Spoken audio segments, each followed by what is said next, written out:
Mes chers camarades,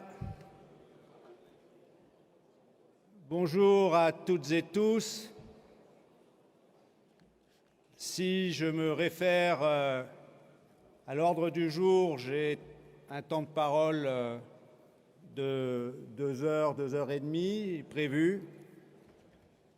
Donc je ferai en sorte, comme vous toutes et tous hier, de me tenir à ce temps de parole. Et si jamais je devais déborder, le président me rappellera à ce moment-là à l'ordre.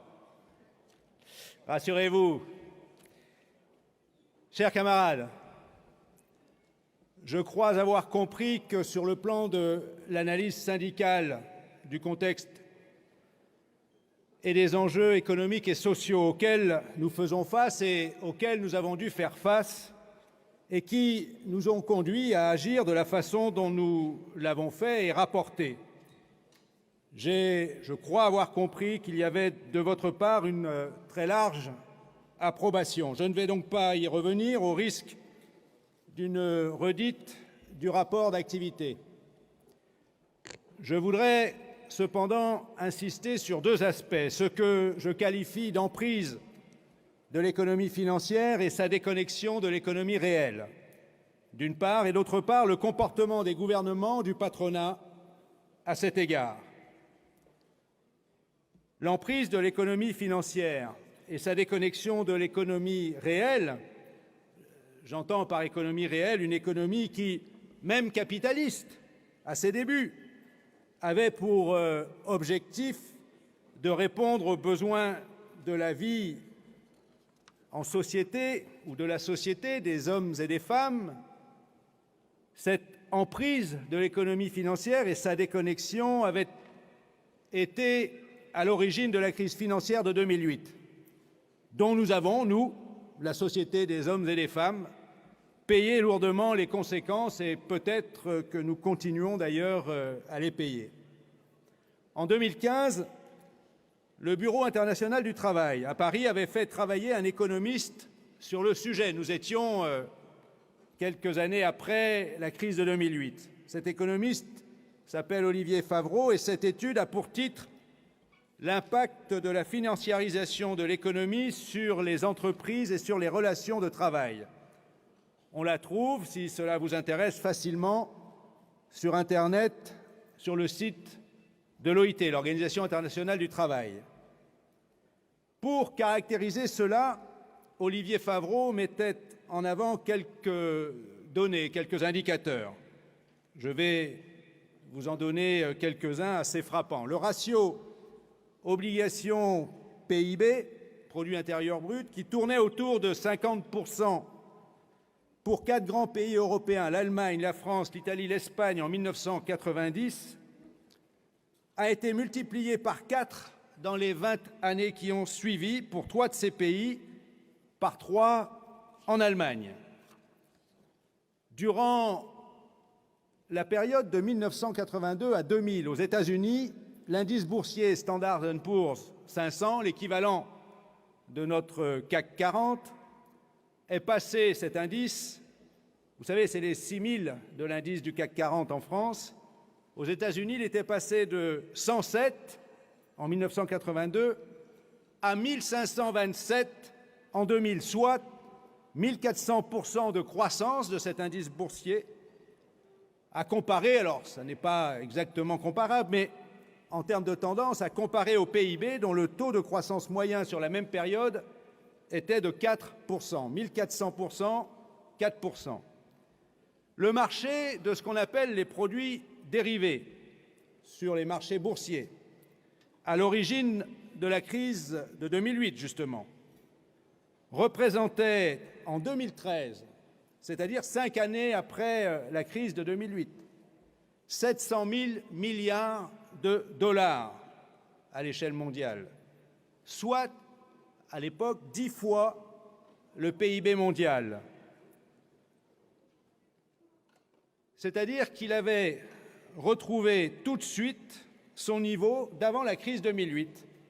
Or, ce marché des produits, ce sont des produits fictifs de spéculation, c'est de la spéculation sur le pari de l'évolution d'une dette, et en particulier Rappelez-vous de la crise de 2008, de l'endettement des ménages. Vous vous souvenez, toutes celles et tous ceux qui se sont retrouvés expropriés de leur maison sur laquelle ils étaient endettés du fait que des spéculateurs spéculaient sur leur endettement. Ce marché des produits fictifs, donc de la spéculation, 700 000 milliards de dollars en 2013, n'existait pas avant 1990. Et ces produits financiers qui s'échangent sur les places boursières, seuls, Olivier Favreau évaluait, seuls 7 à 8% de ces dérivés échangés chaque jour avaient pour objet des opérateurs finaux non financiers. On a vu à nouveau, dans le contexte d'ailleurs de la crise sanitaire, à quel point les marchés financiers n'ont pas subi de ralentissement et ont retrouvé très vite une activité record. J'y ai fait référence, plusieurs d'entre vous l'ont évoqué dans vos interventions. Nous sommes à nouveau à des niveaux records de dividendes, d'activité sur les marchés financiers. Or, cette situation, mes camarades, elle est le produit des gouvernements qui donnent l'impression, quand ça n'est pas une réalité, ça a parfois été dit explicitement, je me souviens par exemple du président de la République, François Mitterrand à l'époque, qui disait à un moment donné, contre le chômage, on a tout essayé. Plus tard, un Premier ministre expliquera que l'État ne peut pas tout, donne l'impression, quand ce n'est pas une réalité, d'avoir démissionné face à leur capacité, face à ce qui devrait être leur rôle de réglementer, de conduire les politiques économiques, de réglementer les marchés boursiers de telle sorte que ce ne soit pas l'économie qui régente la vie des hommes et des femmes, mais bien la société des hommes et des femmes qui régente l'économie pour la mettre au service des besoins des populations et aujourd'hui, c'est lié, de l'environnement. Parallèlement, les employeurs et le patronat sont eux-mêmes sous la domination de l'économie financière. Les patrons semblent ou se comportent comme étant à la solde des actionnaires et leur rémunération, la rémunération de ces patrons, cela a été aussi évoqué par plusieurs d'entre vous dans vos interventions, ces rémunérations exorbitantes, vous l'aurez remarqué, sont centrées non pas sur la performance, l'efficacité, l'investissement, le développement de l'entreprise, la réussite de l'entreprise en quelque sorte, mais sur le cours de la bourse, sur le cours de la valeur actionnariale des parts de capitaux placés sur l'entreprise en question. Et si ce sont les patrons des grands groupes, derrière, c'est toute la chaîne de valeur, d'où l'importance de cette revendication de la responsabilisation des donneurs d'ordre sur l'ensemble de la chaîne de valeur, parce que les clients, les sous-traitants, les fournisseurs subissent évidemment ces contraintes pilotées par la rentabilité actionnariale. C'est pourquoi la priorité syndicale sur le salaire, et le salaire dans son entièreté, la revendication d'une fiscalité progressive, la nécessité dans le même temps de réglementer les marchés boursiers, de mettre fin aux paradis fiscaux, à l'optimisation, à la fraude fiscale, et cela demande qu'on s'en donne les moyens, évidemment, en termes d'administration publique qui en ont la charge. C'est pourquoi cette activité syndicale, cette revendication syndicale est évidemment la priorité, et l'objectif en étant que la richesse soit redistribuée au bénéfice du progrès social et non pas s'évapore sur les marchés financiers. Mes chers camarades, c'est pour cela que je l'ai dit parfois, y compris sur des radios, des interviews, ce que l'on gagne et gagnera pour les salaires, par le salaire, ce que l'on gagne et gagnera pour la Sécu, pour la retraite, ce que l'on gagne et gagnera pour le service public, ce que l'on gagne et gagnera pour une industrie qui réponde aux besoins des hommes et des femmes et aux nécessités liées à l'environnement, sera autant, mes camarades, de réappropriation, autant d'expropriation du capital.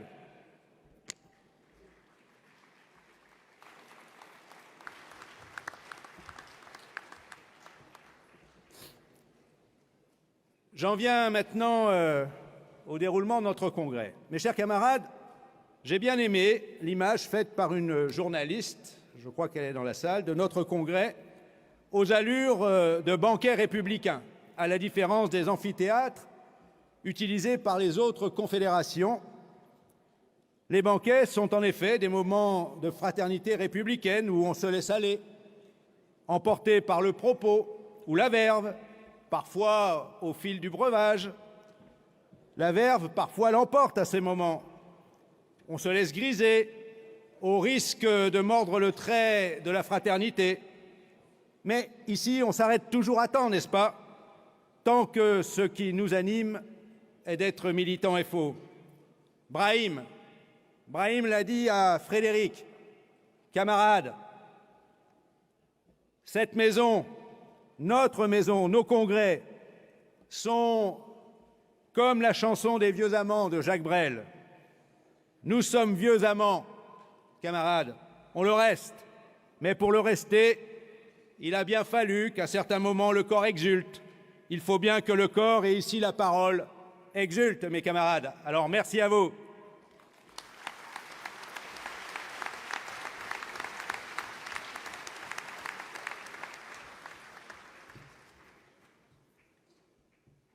Oui, la porte est à double battant, mais personne ne souhaite que qui que ce soit la prenne dans le sens de la sortie, mes camarades.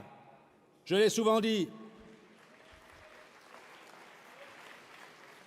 Nous ne pouvons pas nous payer le luxe de nous séparer de qui que ce soit. Nous n'avons pas et n'aurons pas de moutons noirs. Notre richesse est notre force, mais respectez-vous toujours, mes camarades. C'est cela, la Confédération générale du travail, force ouvrière.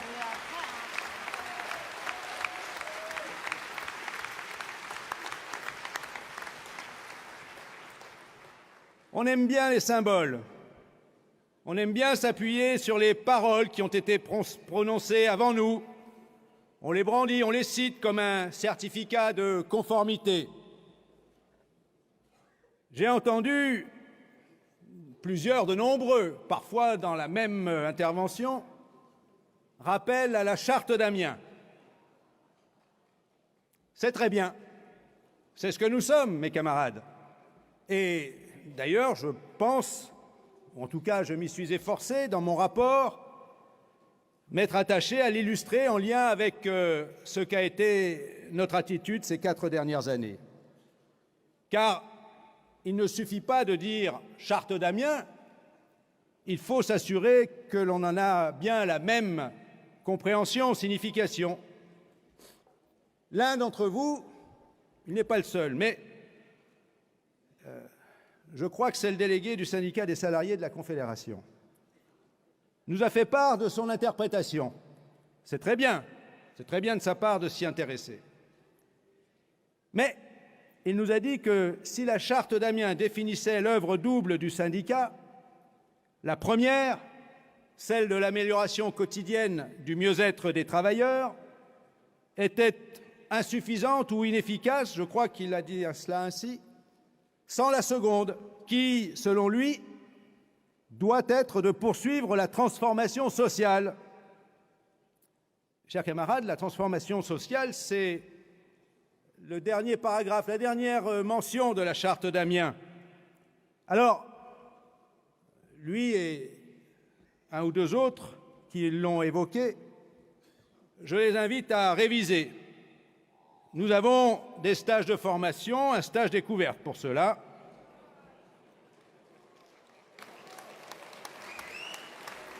Car, mes camarades, ce que dit la charte d'Amiens est que la poursuite de la transformation sociale relève du rôle des partis et des sectes dont les organisations confédérées n'ont pas à se préoccuper. C'est cela qui fonde Force ouvrière. Nous sommes un syndicat, pas un parti. C'est cela qui fonde notre indépendance, mes camarades.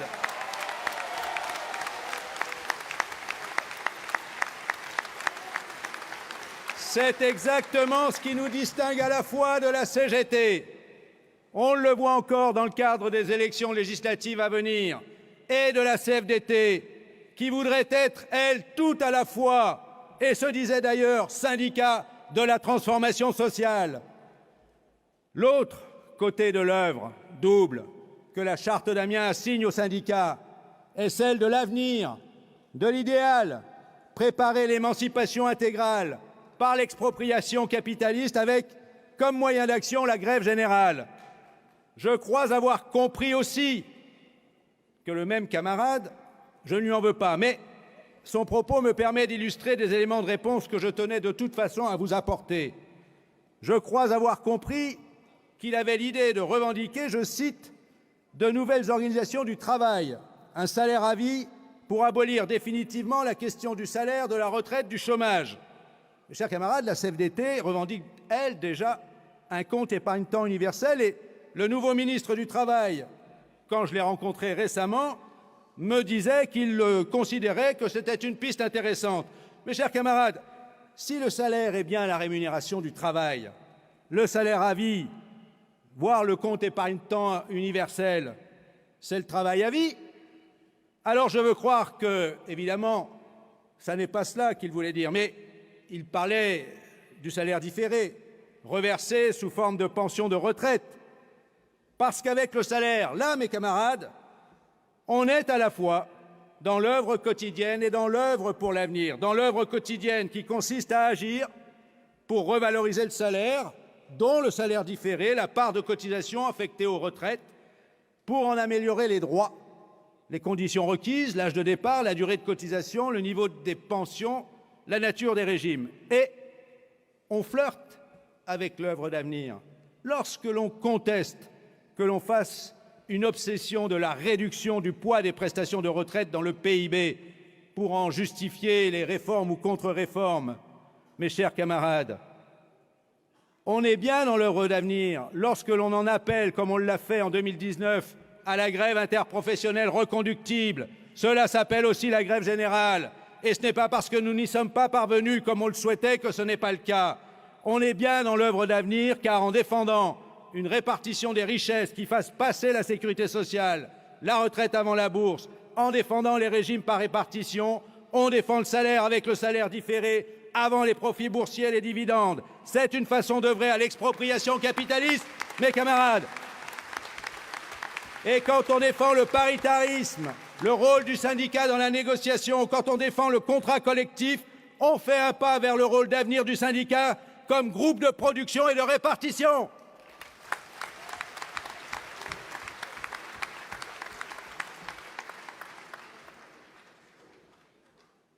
Le réformisme, beaucoup en parlent aussi, s'en réclament, parfois s'en distancient, y craignant une forme d'accompagnement. Le mot est brandi comme un sésame aussi, un certificat, là encore, de bonne conduite est faux. Mais, là aussi, il ne faut pas s'arrêter au mot. Alors, certains y ajoutent pratique contractuelle et y compris le slogan « revendiquer, agir, négocier ». Je ne suis pas sûr que nous saurions tout le temps préciser ce que l'on entend par réformisme, en quoi le sujet occupe nos débats, en quoi d'ailleurs ce débat a été au centre de nos débats tout au long de notre histoire. Et quand je dis tout au long de notre histoire, celle de la CGT, la vieille CGT, celle que nous continuons. Parce que, mes camarades, je viens d'une certaine manière déjà de l'identifier, le souligner, le réformisme est au cœur de la charte d'Amiens. Il est ce côté de l'œuvre revendicatrice quotidienne du syndicalisme pour l'accroissement du mieux-être des travailleurs.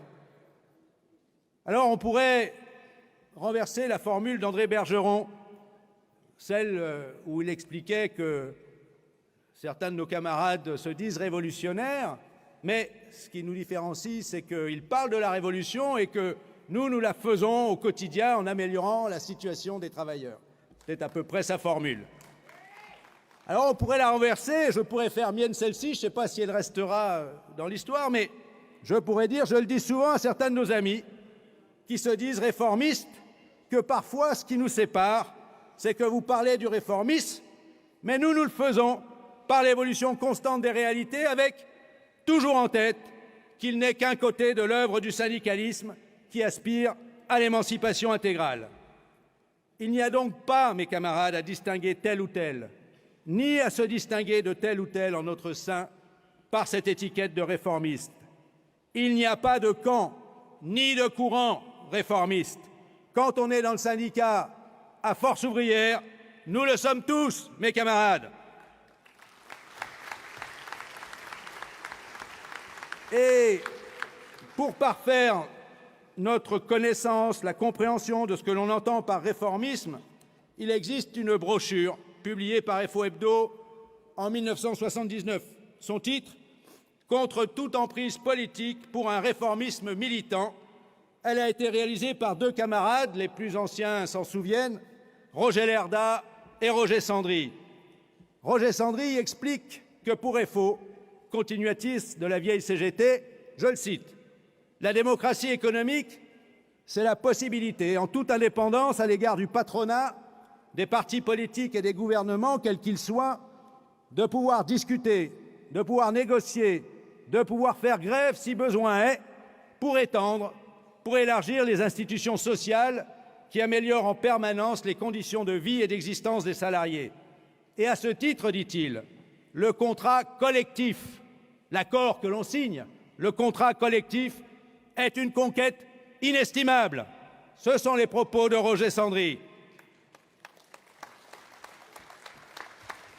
Alors, mes camarades, plutôt que de scander réformiste et de vouloir se distinguer en se disant plus ou moins revendicatif, il faut comprendre que la base du contrat collectif est certes d'être un moyen de négociation, mais surtout de reconnaissance de fait de la classe ouvrière par le patronat et la bourgeoisie en tant que la classe ouvrière est l'expression politique du capitalisme. C'est toujours Roger Sandry. Et l'obligation qui en découle pour la classe dirigeante de passer sur le terrain économique des compromis avec elle, avec la classe ouvrière. Il s'agit donc bien de revendiquer, d'agir et de négocier pour contraindre le patronat à passer un compromis. Et c'est ce que nous nous sommes, là aussi, efforcés de faire. Mais la difficulté aujourd'hui est que le grain à moudre, cher André Bergeron, je vous l'ai dit, est plus difficile à aller chercher. Et de ce fait, il est plus difficile de valoriser l'action syndicale. D'ailleurs, si l'on dit tous ici qu'on est réformiste, attaché à la négociation, à la pratique contractuelle, cela marche bien, tant qu'on le dit et tant qu'on est dans la négociation. Au moment de contracter, c'est plus dur. Et on a plus de mal à s'accorder. J'ai un peu de bouteille, je l'ai déjà expliqué au CCN. C'est plus dur et on a plus de mal à s'accorder parce que j'ai remarqué à plusieurs reprises qu'on n'est jamais critiqué quand on dit qu'on ne signe pas au bureau confédéral. Par contre, si jamais on dit que l'on signe, il vaut mieux prendre les devants et prévenir suffisamment de temps à l'avance pour ne pas être trop embêté. Mes chers camarades, c'est compréhensible et cela s'explique. Et je ne dis pas du tout sous forme ironique. Je l'avais dit et j'avais été critiqué là-dessus que depuis que je suis militant syndical à Force ouvrière, je ne peux pas brandir de grandes conquêtes sociales parce que les dernières datent plutôt de la période Bergeron. Rappelez-vous Blondel à son dernier congrès. Relisez au besoin le compte-rendu de ce dernier congrès. En 2004, il rappelait qu'il aurait préféré être secrétaire général à l'époque de Bergeron, en tout cas à l'époque des 30 Glorieuses, lorsque, disait-il, nous signions des accords. Et oui, aujourd'hui, lorsque nous signons des accords, c'est difficile à valoriser. On arrive à signer plus facilement dans les entreprises, dans les conventions collectives de branche, sur les questions de salaire. On n'obtient peut-être pas assez, mais on obtient quelque chose. C'est quand même un peu de plus. Mais dès que l'on s'éloigne de cela, dès que l'on va sur un champ plus large du point de vue du paritarisme, c'est plus compliqué. Il est plus difficile aujourd'hui d'évaluer l'aspect progressiste d'un accord, d'une négociation, que ce l'était quand on créait l'UNEDIC en 1958, que l'on signait, je vous l'ai rappelé, l'indemnisation du chômage partiel en 1968, quand on généralisait la retraite complémentaire dans les années 60, fin des années 60, début des années 70, et que l'on avait obtenu la suppression des abattements régionaux sur le SMIC et qu'on obtenait sa transformation en SMIC. Mes chers camarades, oui, c'est plus compliqué, mais je pense que c'est un enjeu majeur de notre Congrès. Force ouvrière s'est construite sur la négociation, sur la pratique du contrat collectif, sur le réformisme militant. Mes chers camarades, à cet égard, la réponse, je pense, et c'est pour cela que nous avons voulu accélérer depuis cet automne, traduire concrètement en lançant plusieurs chantiers, c'est le développement. C'est ce que nous avons voulu mettre en avant dans le slogan du Congrès, plus nombreux, plus forts, pour être plus efficaces et donc pour faire progresser la justice sociale. Concentrez-vous là-dessus, plutôt que de ressasser parfois la spirale du défaitisme, de nous battre la coulpe sur ce que nous n'aurions pas réussi, même s'il faut ouvrir les yeux et ne pas se raconter d'histoire. Il faut comprendre nos difficultés pour les surmonter et les dépasser. Et pour ce qui me concerne, je fais facilement mienne cette formule de Léon Jouot. Vous voyez, je n'échappe pas aux citations. Pour nous, la révolution n'a jamais été une formule magique, mais une activité constructive en vue de bâtir le monde sur la base de la coopération humaine, dans la liberté et dans la justice.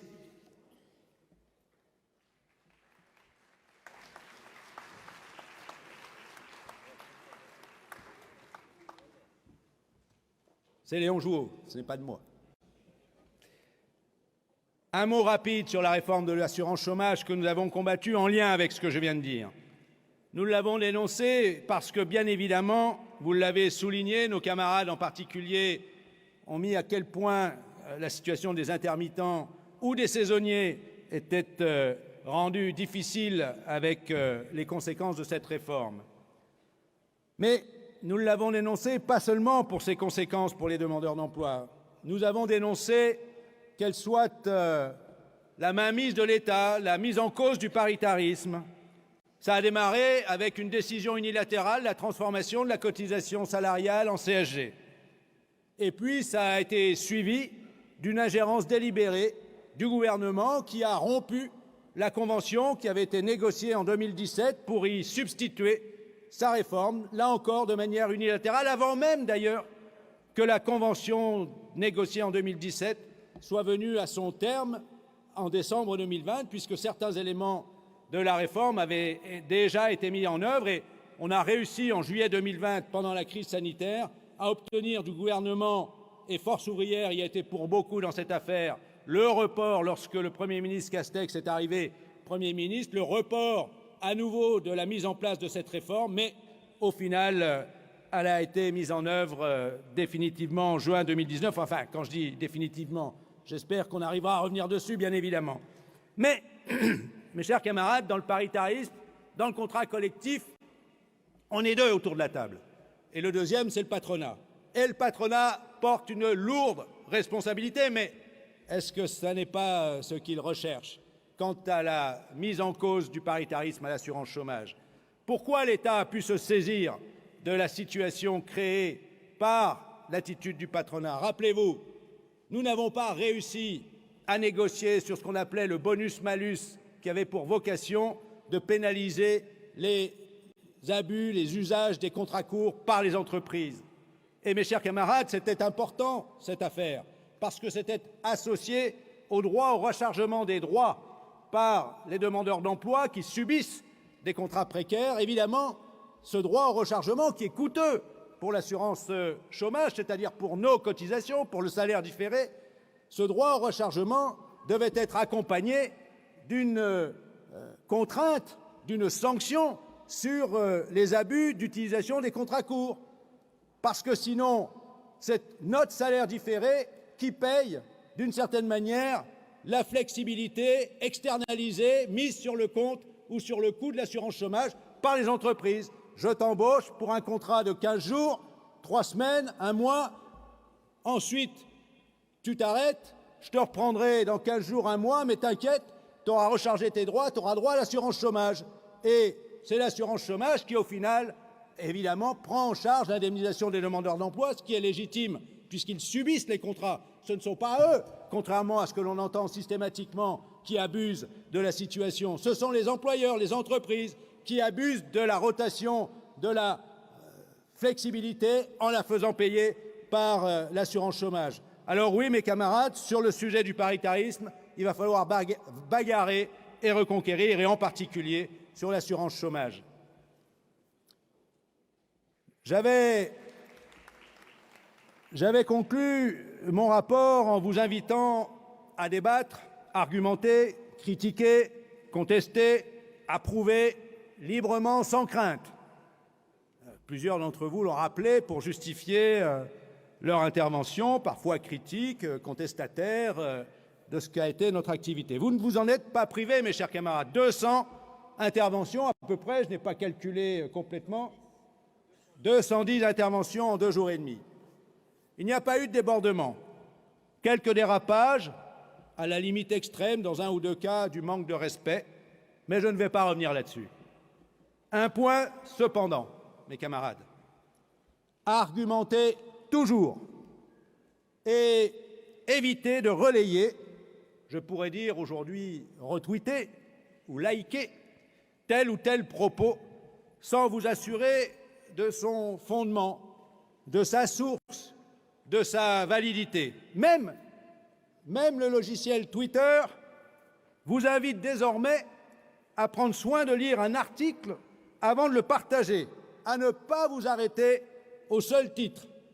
Nous faisons passer les passages médias, ce qu'on appelle les passages médias, c'est-à-dire les articles qui évoquent telle ou telle de nos interventions, actions, etc. Et on a pris le soin, en tête de ces messages que l'on vous envoie, de préciser que les articles ne sont pas de notre fait. Ils sont le choix, parfois même pas du journaliste, mais de la mise en page de la direction rédactionnelle des journaux. Donc il faut toujours s'assurer de ce que dit effectivement tel ou tel article. Vous avez été quelques-uns à nous accuser d'avoir signé la décote à 64 ans. J'ai même entendu hier 65 ans. Alors j'ai cherché parce que je me suis dit, si on a fait un tel truc, j'aurais quand même été prévenu. Je sais d'où vient cette information. D'une lettre anonyme. L'un d'entre nous l'a appelé les amis de Fontainebleau. Je ne l'ai pas lu, ça ne m'intéresse pas. Mes chers camarades, je l'avais dit aussi, vérifiez vos informations. Vérifiez vos informations, a fortiori si elles sont anonymes. La décote à 64 ans n'existe pas. Si vous faites référence au coefficient de solidarité de l'Agirc-Arrco, ce n'est pas 64 ans, ce n'est pas 65 ans, ce n'est pas 63 ans, c'est l'âge du taux plein. C'est l'âge du taux plein. Et je m'en suis aperçu quand j'ai commencé à regarder, à faire valoir mes droits à la retraite, parce que je croyais, moi, que ce qui avait été signé en 2015, ce coefficient de solidarité, s'appliquait pour ceux qui liquidaient leur retraite à 62 ans, à l'âge légal aujourd'hui. Et que si vous liquidiez votre retraite à 62 ans, à l'âge légal, eh bien, vous étiez pénalisé de ce coefficient dit de solidarité pour les 3 années qui suivaient de déficit sur votre droit à pension complémentaire. Donc je me disais, moi je suis tranquille, puisque je liquide ma retraite à 64 ans. Ah non, c'est l'âge du taux plein. Si vous liquidez à quelque âge que ce soit pour ce qui vous concerne, votre retraite, au moment où vous avez droit au taux plein, même pour ce qui me concerne seulement à 64 ans, parce que on est tous pénalisés maintenant de l'allongement de la durée de cotisation, on y reviendra. Si vous liquidez votre retraite à l'âge du taux plein, vous êtes pénalisé du coefficient de solidarité, quel que soit l'âge du taux plein auquel vous êtes arrivé.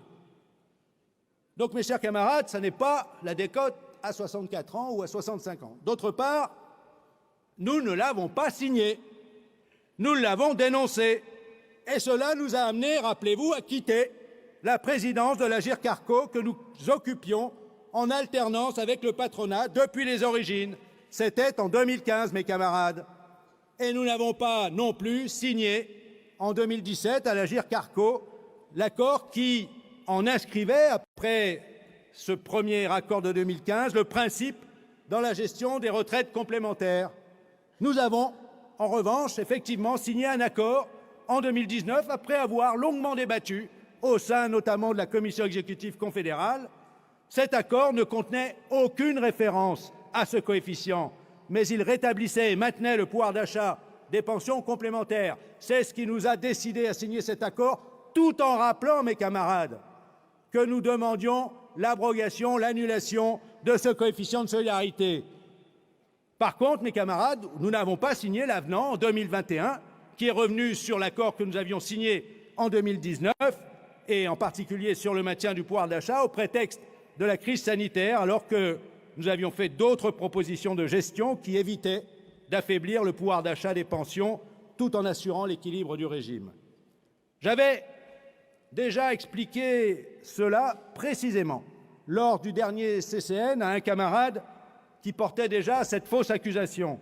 Manifestement, mes camarades, faites attention à ne pas vous couper de votre base, puisque manifestement un certain nombre de syndicats, dont le camarade est le secrétaire général de l'UD, sont venus ici relayer cette critique, mais ils auraient pu être informés par le camarade, puisque j'avais expliqué exactement cela dans les détails lors du CCN.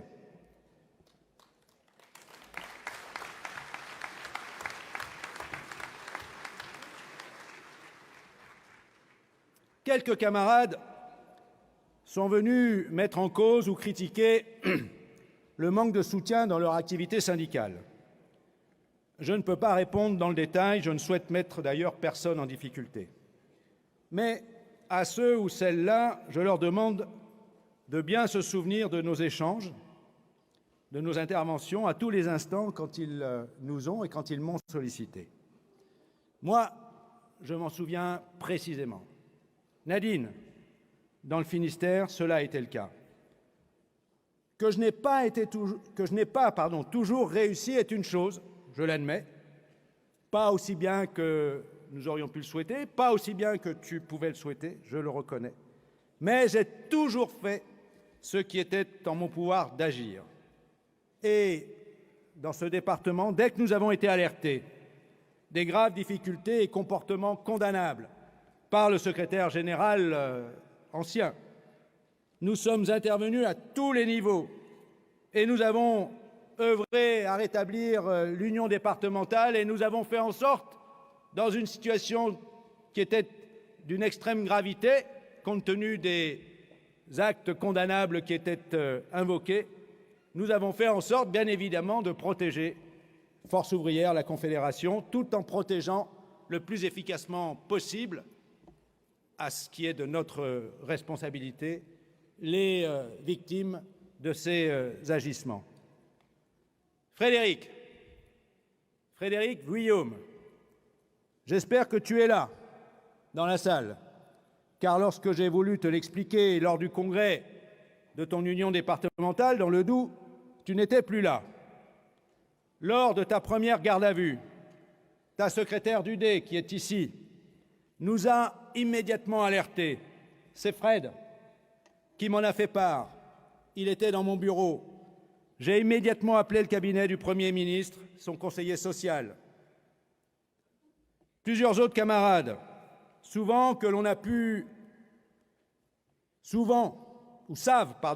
plusieurs autres camarades savent que l'on a pu leur éviter des poursuites et autres complications. Nos interventions, parfois, étaient de notre initiative, mais le plus souvent, quand ils le pouvaient, bien sûr, à leur demande.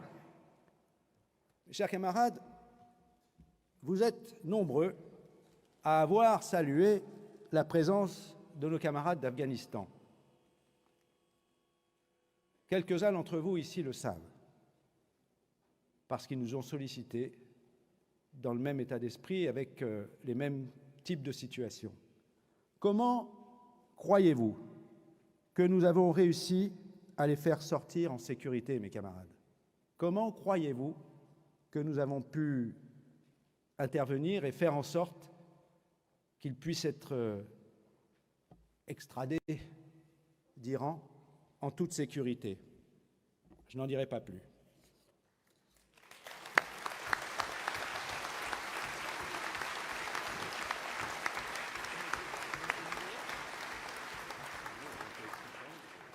J'en viens au sujet de la transparence financière. Qu'avons-nous fait? On est critiqué, c'est normal, je n'ai pas de difficulté avec cela. Certains critiques ont souligné quelques avancées, mais d'après eux insuffisantes. Je suis tout à fait disposé à y répondre et je vais le faire. Tout d'abord, mes chers camarades, j'ai beaucoup entendu parler de l'audit financier. Je l'avais mentionné, ça a été repris par des camarades qui peut-être m'avaient entendu à l'époque ou y ont pensé comme moi. Nous n'allions quand même pas faire appel à McKinsey.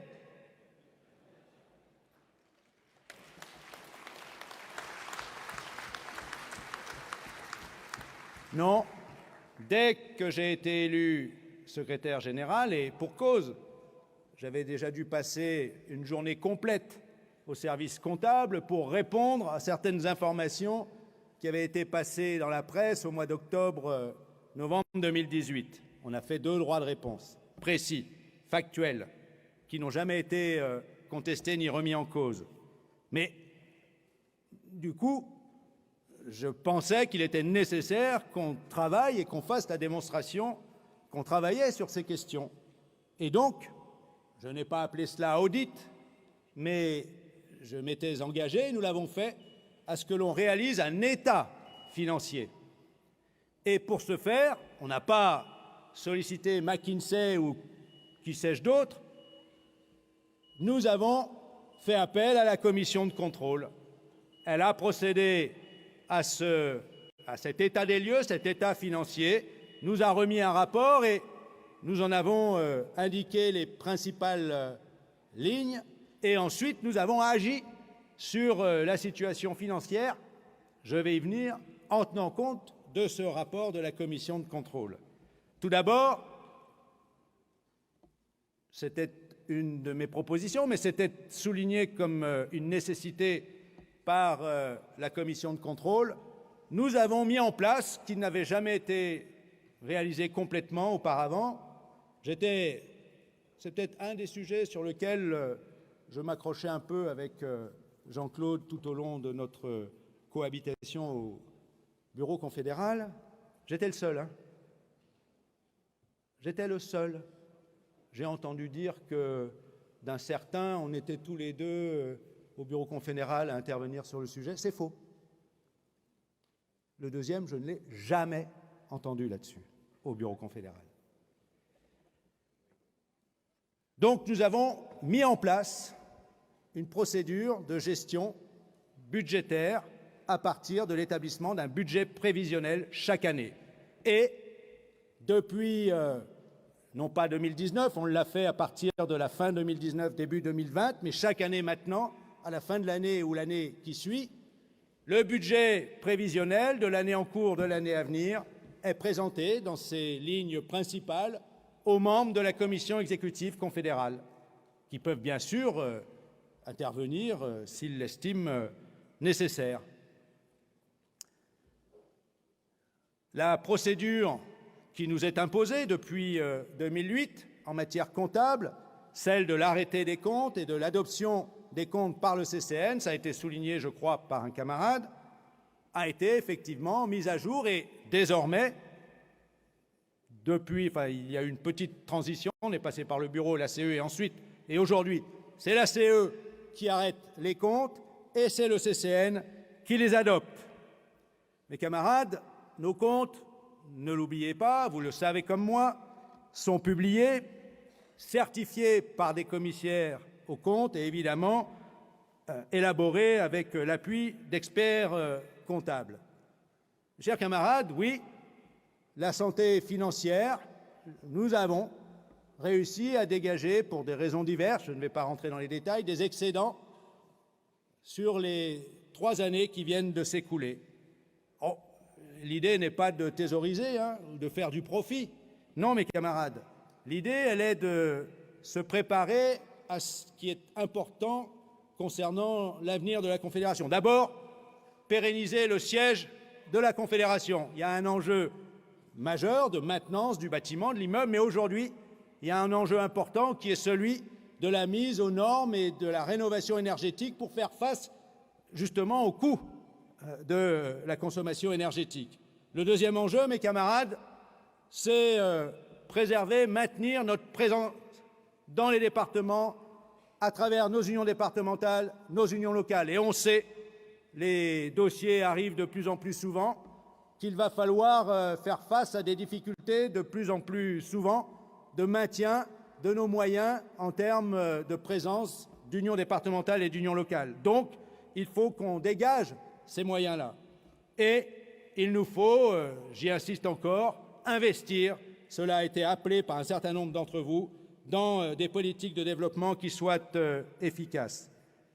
Le dernier point qui est en cours depuis cet automne, c'est effectivement l'état des lieux et le suivi de la répartition des moyens de la Confédération. Et là encore, nous avons fait appel à la commission de contrôle. Nous avons chargé la commission de contrôle de travailler à cet état des lieux et ensuite à ce suivi de la répartition des moyens chaque année sur la base, évidemment, de politiques identifiées. Et Jean, tu parlais de la nécessité d'avoir des règles pour savoir, en particulier dans telle ou telle structure, si telle ou telle aide, on va bien l'avoir ou non. Je suis entièrement d'accord, c'est l'objectif de ce travail d'état des lieux, de suivi.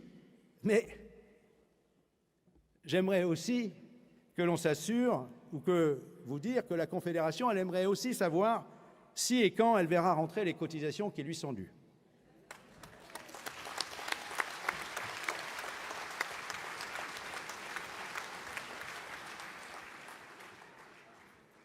Le fonds de grève, il n'a pas disparu.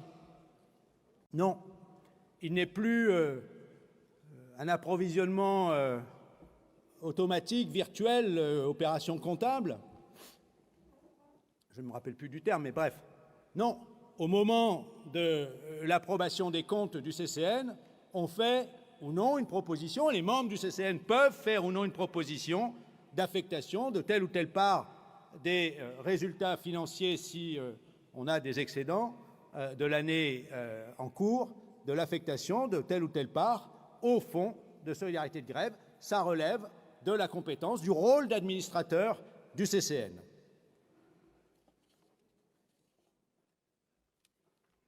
J'ai entendu beaucoup la base, la base, la base.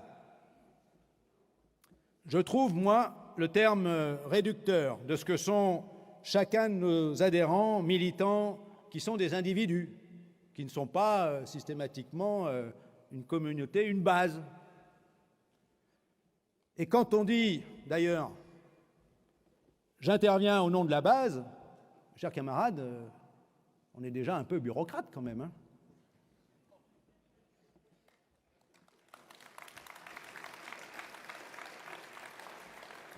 Mais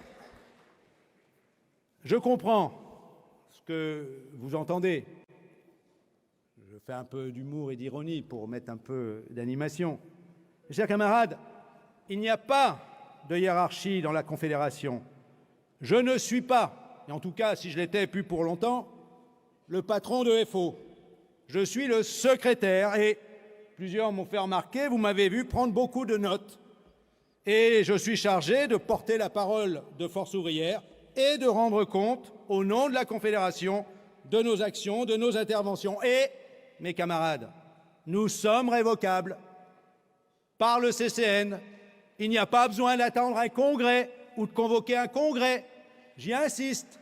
Nous sommes révocables par le CCN. Et cela, c'est plus facile et rapide à convoquer, si c'est nécessaire.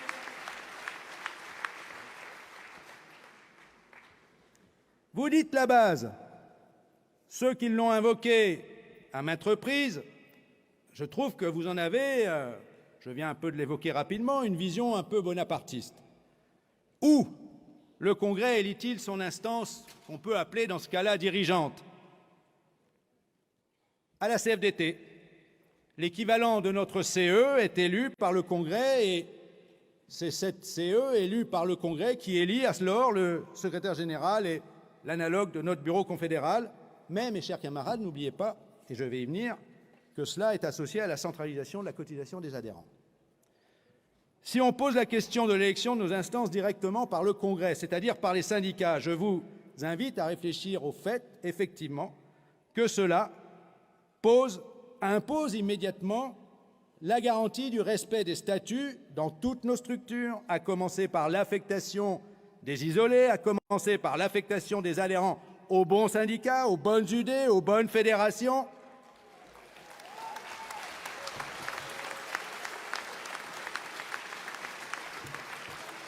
Ensuite, cela demande de s'assurer de l'autonomie politique et organisationnelle effective de chaque syndicat. Cela demande de s'assurer que nos modes de fonctionnement sont respectés par les groupements, les syndicats départementaux, régionaux, nationaux. Alors, mes camarades, commençons par cela. Et puis, je viens de vous le dire, ça soulève quand même immédiatement le problème de la cotisation et du circuit de la cotisation. Si vous centralisez l'élection, vous centralisez la cotisation, mes camarades, et vous conférerez aux instances élues par le Congrès, bureau confédéral éventuellement, ou commission exécutive confédérale qui élirait le bureau confédéral, une autorité supérieure à celle des fédérations et des unions départementales, mes camarades.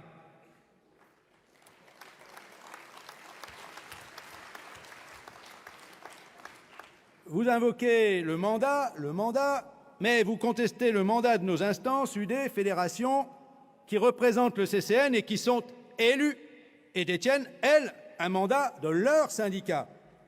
La logique de l'élection directe posera d'ailleurs, si on la pousse, de la même façon la question de l'élection directe par les adhérents. Il n'y a plus alors de secrétaire de syndicat, d'UD, de fédé, mais une instance dirigeante dotée de tous les pouvoirs. Certains, en République, appelaient cela le coup d'État permanent.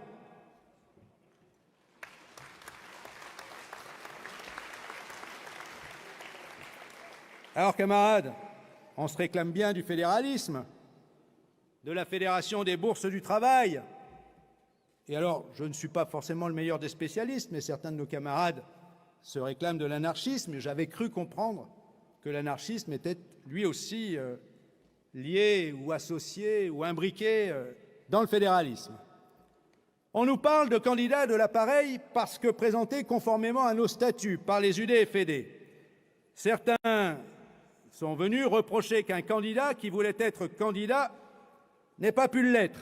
Mais, camarades, votre UD, votre fédé, si les syndicats ou leur commission administrative lui en avaient donné le mandat, pouvaient présenter ce camarade. Fabrice, si tel était ton souhait, pourquoi m'avoir interrogé pour savoir si une autre UD, celle de Mayotte,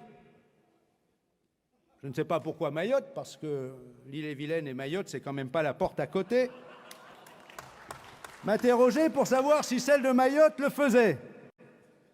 À un moment, mes camarades, où, vous le saviez bien, nous œuvrions à résoudre les difficultés que nous rencontrions dans cette union départementale.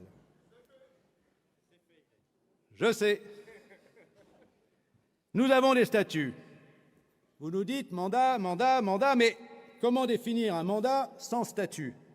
Nos statuts prévoient que, je lis, le bureau est nommé par le CCN après chaque congrès confédéral ordinaire. Nous avons toujours procédé ainsi, sauf une fois, en 2018. Cela a duré 6 mois.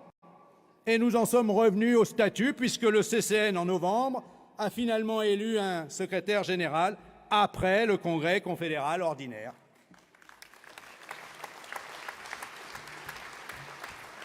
Alors, mes chers camarades, on ne met pas en cause les statuts parce que l'on n'obtient pas les suffrages espérés. Et puis, nos statuts, camarades, leur fondation sur le fédéralisme, date, même un peu avant, de la charte d'Amiens. Jean, tu avais un argument pour poser la question des statuts qui s'entend, qui est celui de leur ancienneté, peut-être de leur non-modernité par rapport au temps d'aujourd'hui. Mais je ne peux pas non plus m'empêcher de faire un peu d'ironie, ce n'est pas Jean. Je m'interroge à ce train-là. Vous allez revisiter le total, les statuts et la charte d'Amiens?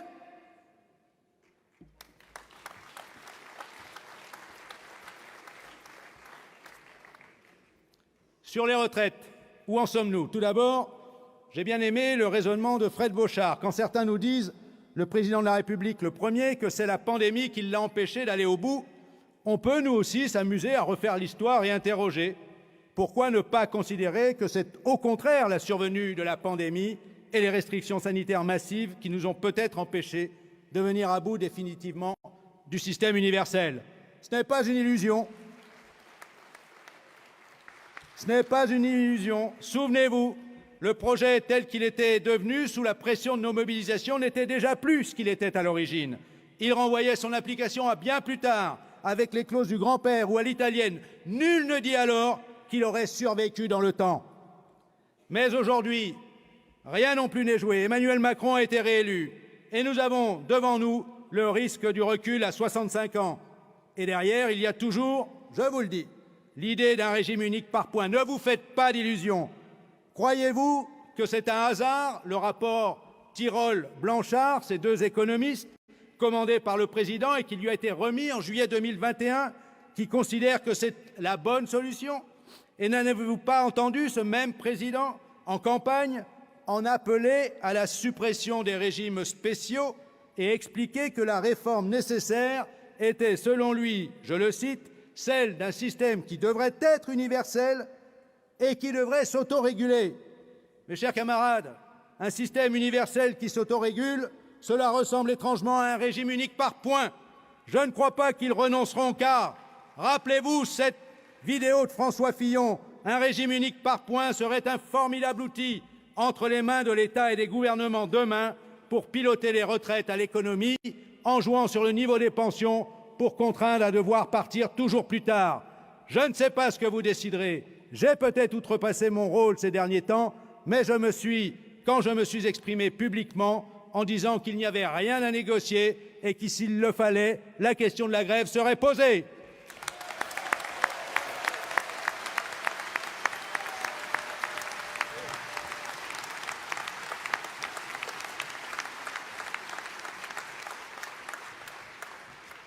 À ce sujet, certains d'entre vous ont critiqué, ils ont toute légitimité, que nous n'ayons pas été assez vindicatifs, avec la niaque, j'ai entendu, en déplorant en premier lieu que l'unité syndicale n'ait pas été réalisée. Chers camarades, sur ce dernier aspect, je peux être d'accord avec vous, mais ici, nous sommes au congrès de FO, pas à celui de la CFDT, ni de la CGT, ni à celui du syndicalisme rassemblé. Nous ne pouvons pas décider pour eux. Pour autant, celle qui a recherché l'unité syndicale, l'unité d'action syndicale, c'est bien FO. Pas l'unité limitée à l'intersyndicale devenue permanente, sous l'égide de la CGT, avec FSU, Solidaire et l'UNSA ces derniers temps, qui manifestement avait besoin de se refaire une virginité en perspective des élections fonction publique. Elle était restée sur le trottoir toutes ces 4 dernières années. Nous, FO, nous avons, à chaque fois que nous l'estimions nécessaire, recherché l'unité d'action syndicale au niveau confédéral. Et, je l'avais dit à la CE à l'époque, fin 2018, en décembre, cela a commencé avec moi le 6 décembre 2018. Il n'y a pas de trace écrite. Donc, je vous demande de me croire sur parole. Je ne suis pas un menteur, mes camarades. Nous étions au moment du mouvement des Gilets jaunes. Et nous étions réunis, les 5 confédérations, avec la FSU, Solidaire et l'UNSA, au siège de la CFDT. L'objectif était d'examiner entre nous quelle pouvait être notre attitude en tant que syndicat dans ce contexte. Vous savez, c'était le moment aussi où montaient les violences sur les manifestations le samedi. On nous a d'ailleurs reproché que dans ce communiqué, nous ayons condamné les violences comme forme d'expression des revendications. Je ne sais plus exactement quelle était la formule.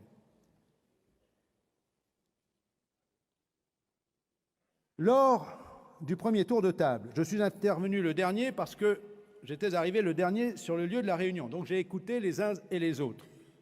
Et je n'ai entendu personne évoquer que nous pourrions peut-être considérer une mobilisation au niveau de l'ensemble de nos confédérations. On s'en est tenu d'ailleurs à un communiqué. Moi, mes camarades, j'ai posé dans mon intervention explicitement, dans les termes suivants, m'adressant à Philippe Martinez, Laurent Berger, etc. Chers camarades, je leur ai dit, sommes-nous en capacité, dans ce contexte, puisque nous sommes tous réunis, ensemble, d'en appeler à la grève interprofessionnelle? Je suis le seul à avoir questionné cette hypothèse. Je n'ai pas été suivi, mes chers camarades, mais je tenais à ce que vous le sachiez. L'unité d'action syndicale, en tout cas, à notre initiative, on l'a réussi en octobre 2020. Rappelez-vous cette lettre adressée à 5 au président de la République, au Premier ministre, pour contester, je l'ai rappelé dans le rapport d'activité, tout retour de la réforme des retraites avant le terme de ce mandat présidentiel. Et nous avons essayé de rééditer ces temps derniers. Nous n'y sommes pas encore parvenus. Il ne faut pas désespérer face au risque du recul de l'âge légal à 65 ans. J'ai entendu un camarade dire qu'il était d'accord avec le rapport d'activité. Il l'a même qualifié de très beau discours, mais qu'il voterait contre, car lui aussi estimait que l'expression n'était pas suffisamment celle de la colère véhémente, à la différence de ce qu'avait été celle de Marc Blondel et Jean-Claude Mailly. Marc Blondel, mes chers camarades, il est un modèle. J'avais moi-même parlé de génération Blondel, on me l'avait reproché. Oui, il avait le verbe. Et oui, il avait le verbe et nous nous sommes bagarrés, mais, mes chers camarades, rappelez-vous, ça n'a pas suffi, malgré tout, en 2003, pour empêcher la réforme Fillon et les 42 ans. Et la parole de Jean-Claude Mailly, qui était aussi celle de la verve, du verbe, la colère, le mécontentement, la contestation, n'a pas suffi non plus. On a bagarré, là aussi, rappelez-vous, à empêcher le recul de 60 à 62 ans.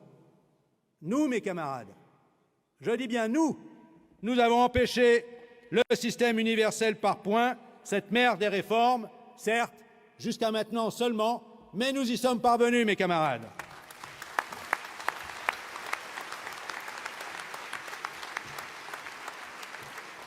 Le reproche est que l'on ne m'entendait pas assez ferme dans les médias. Alors, je vais reprendre quelques extraits de passages dans les médias. La Croix, 11 mars 2019. Si les autres syndicats, c'était en perspective du 19 mars, s'étaient associés, cela aurait donné plus de force, a-t-il regretté à propos de la CFDT, la CFTC, la CFE-CGC. Monsieur Verrier a jugé nécessaire de réhabiliter la question de la grève. Mars 2019, 18 mars 2019, notre préavis de grève pour le lendemain, notre préavis de grève interprofessionnelle s'adresse tant au gouvernement qu'aux organisations patronales. Il est aussi important de relancer un outil classique du syndicalisme, la grève, comme un moyen d'action pacifique et efficace. Le Parisien, 18 avril 2019. Retraite. S'il le faut, une grève sera à l'ordre du jour, menace Yves Verrier. France Info TV, 25 avril 2019. Il y a un dossier qui va beaucoup préoccuper les salariés, c'est celui de la retraite. Il y a un moyen efficace et simple, on cesse le travail, tous ensemble, pour se faire entendre. Si nous ne sommes pas entendus sur la question des retraites, on appellera à la grève si c'est nécessaire, répond Yves Verrier. L'Est républicain, 19 août 2019. Yves Verrier, c'était en titre, en une, sur les retraites. S'il faut aller à la grève, nous y sommes prêts. 16 janvier 2020. Le mouvement est très long, très dur à porter. Je salue ceux et celles qui ont reconduit la grève, mes camarades. Ce sont entre autres nos camarades de la RATP qui, depuis, nous ont rejoints.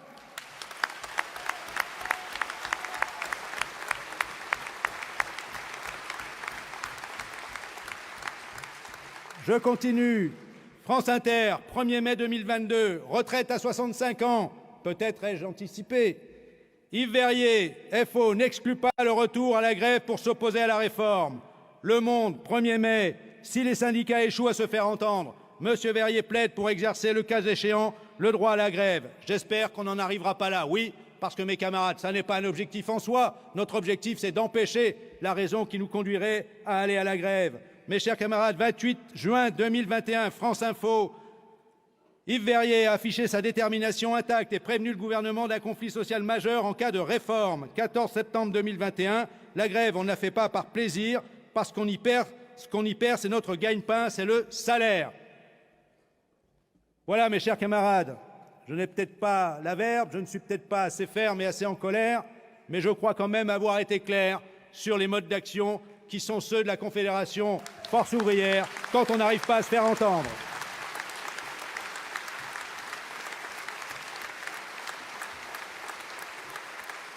Et mes chers camarades, plusieurs d'entre vous l'ont souligné, appeler à la grève est une chose. Créer, s'assurer des conditions de sa réussite est déterminante. C'est vrai à tous les niveaux.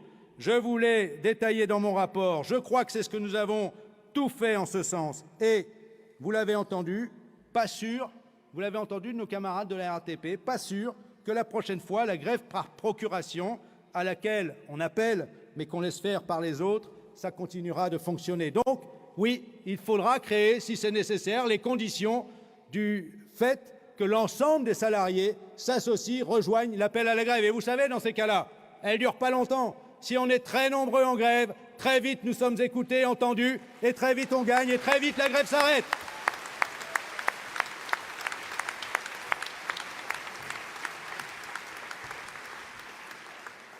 Et créer les conditions, mes chers camarades. L'un d'entre vous a expliqué que de la posture à l'imposture, le chemin était parfois court.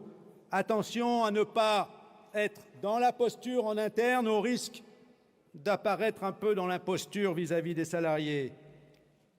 Et je dis cela à propos de la revendication. C'est vous qui allez en débattre dans les résolutions. 60 ans, un point, c'est tout. 37 ans et demi. Mes chers camarades, on est aujourd'hui à 62 ans d'âge légal. Et plusieurs l'ont souligné, à 43 ans bientôt de durée de cotisation. Et pour beaucoup, déjà, cela fait aller bien au-delà des 62 ans.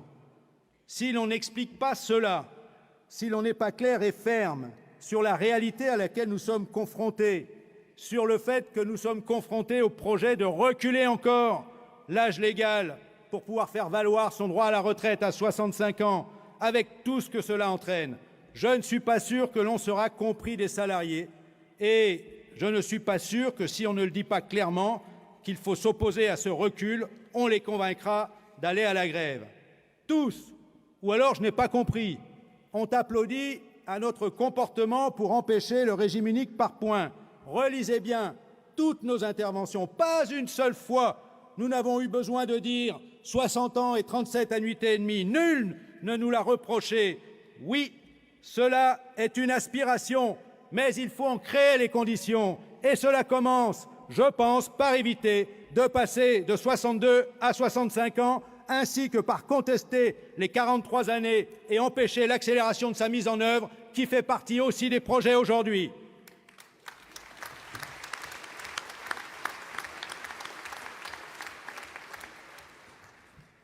Et il me semble nécessaire de souligner un point. Plusieurs expliquent que les résolutions exigeront une mobilisation sans faille des instances confédérales. Elle n'a jamais fait défaut. Ou, si elle le faisait, vous avez la possibilité de le contrôler, de le sanctionner, et y compris, je vous le disais, de révoquer. Le 5 décembre, et ensuite, les instances confédérales n'ont pas fait défaut. Gaby rappelait que nous étions de toutes les manifestations, plusieurs fois par semaine d'ailleurs. Mais ce qui a fait défaut, mes chers camarades, il faut se le dire, si la grève a duré si longtemps, s'il a fallu qu'on s'appuie sur la RATP et les cheminots, je viens de vous le dire, c'est parce que nous n'étions pas assez nombreux dans la grève le 5 décembre. Si nous avions été plus nombreux le 5 décembre au soir, la reconduction était posée, et je vais vous dire, avant Noël, on n'avait pas besoin de parler de trêve, le projet a été retiré. Et puis, mes camarades, beaucoup d'entre vous sont venus faire part de leurs actions, négociations et résultats. Mais sur le même sujet, j'ai le souvenir de certaines idées, peu nombreuses. Elles avaient, fin 2018, elles nous en avaient informé, bien sûr, lancé des appels à la grève générale dans leur département. Dans les Côtes-d'Armor, Éric, tu aurais pu nous dire ce qu'avait alors été le résultat de cet appel à la grève générale. Le motif était sans doute légitime, mais oui, c'est dur. Il ne suffit pas de le décréter, mes camarades, pour que ça réussisse.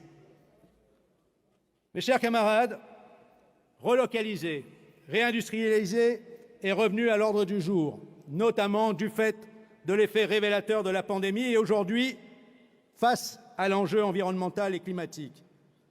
Le drame de la désindustrialisation n'est pas nouveau pour Force ouvrière. Encore une fois, Blondel, en 2004, dénonçait la perte de l'ordre de 1,4 million d'emplois de la métallurgie ou directement ou indirectement liés à la métallurgie. Quels sont nos modes d'action, mes camarades? Je vous l'ai dit, il y a la question de l'économie financière, de la domination, de l'emprise de l'économie financière, au détriment, y compris d'une industrie qui serve les besoins des populations et répond aux enjeux environnementaux.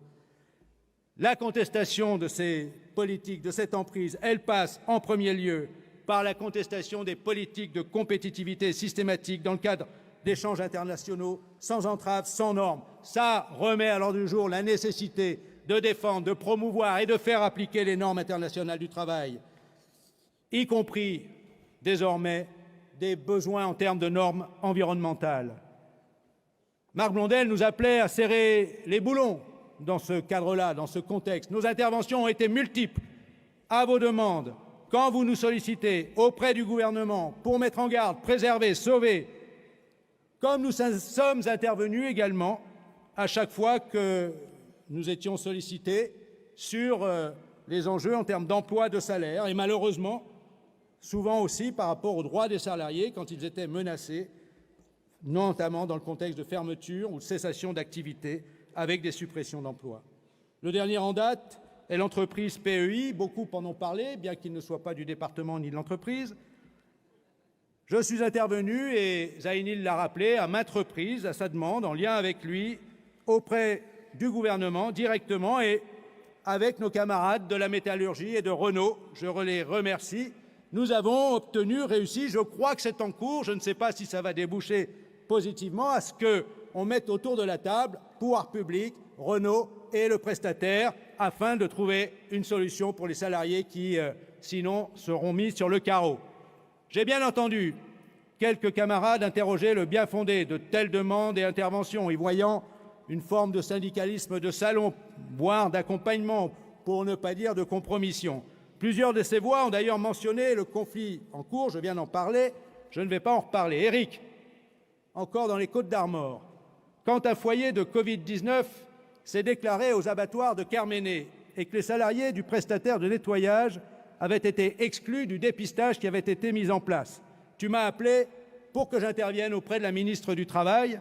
Je n'ai pas eu à me rendre dans les salons du ministère, pour le coup, puisque l'heure était au distanciel. Nous étions sous le régime de la pandémie. Mais je l'ai fait virtuellement, par téléphone. Et tu m'as remercié parce que cela a conduit à ce que ces salariés soient traités à égalité. Alors, je me suis peut-être compromis.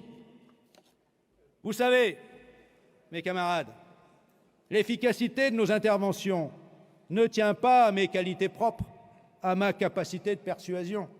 L'efficacité de nos interventions tient non pas au fait que c'est Yves Verrier qui appelle, qui intervient auprès de tel ou tel ministre ou conseiller. L'efficacité tient au fait que c'est le secrétaire général de FO et ce qu'il représente, mes camarades, c'est-à-dire vous.